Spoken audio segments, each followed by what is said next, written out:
بسم اللہ الرحمن الرحیم۔ ایک دفعہ کا ذکر ہے کہ جب عالم اسلام پر سیاہ بادل چھائے ہوئے تھے، طاغوتی حکمران برسر اقتدار تھے، تبھی مدینہ منورہ کے مقدس شہر میں ایک عظیم ہستی امام حسین علیہ السلام کہ جن کے دل پر ایک بوجھ تھا، کیونکہ وہ دیکھ رہے تھے کہ اسلام کی حقیقی تعلیمات کو مسخ کیا جا رہا ہے اور یزید جیسے ظالم حکمران اسلام کے نام پر لوگوں پر ظلم ڈھانا اس نے شروع کر دیا ہے۔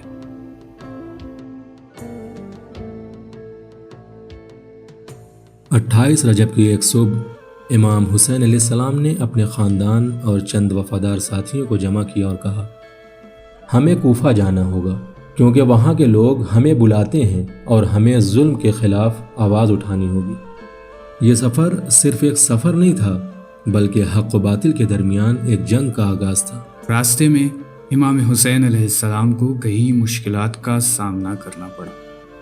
کوفہ کے لوگوں نے وعدہ خلافی کی اور یزید کی فوج نے ان کا راستہ روک لیا، لیکن امام حسین علیہ السلام نے ہمت نہ ہاری اور کربلا کے میدان میں پہنچ گئے۔ 10 محرم کو کربلا کے میدان میں ایک عظیم جنگ ہوئی۔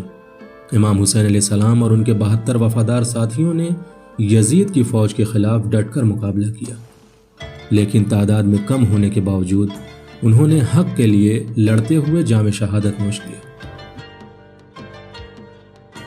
امام حسین علیہ السلام کی شہادت نے عالم اسلام کو ہلا کر رکھ دیا۔ لوگوں نے یزید کے ظلم کو پہچان لیا اور حق کے لیے لڑنے کا عزم کیا۔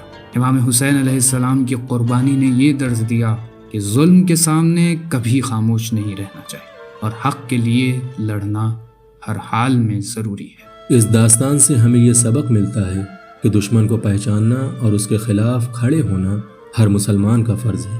امام حسین علیہ السلام کی زندگی ہمیں یہ درس دیتی ہے کہ حق کے لیے قربانی دینا ہر حال میں ضروری ہے اور ظلم کے سامنے کبھی خاموش نہیں رہنا چاہیے۔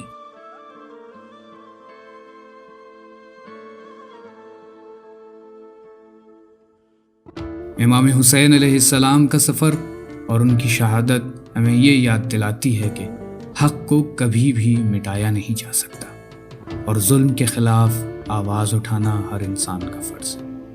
یہ داستان ہمیں ہمیشہ حق کے لیے کھڑے ہونے کی ترغیب دیتی ہے۔ امام حسین علیہ السلام کی شہادت کے بعد ایک تحریک کی ابتدا ہوئی جس نے ظلم کے خلاف آواز اٹھائی۔ یہ تحریک آنے والی نسلوں کے لیے ایک مشعل راہ بن گئی۔ امام حسین علیہ السلام کی زندگی سے ہمیں دشمن شناسی کے کئی اہم درس ملتے ہیں۔ انہوں نے یہ ثابت کیا ہے کہ دشمن کو پہچاننا اور اس کے خلاف کھڑے ہونا ہر مسلمان کا فرض ہے۔ امام حسین علیہ السلام نے یزید کی حکومت کو پہچان لیا تھا کہ وہ اسلام کے اصولوں کے خلاف ہے۔ انہوں نے یزید کو دشمن کے طور پر پہچانا اور اس کے خلاف کھڑے ہوئے۔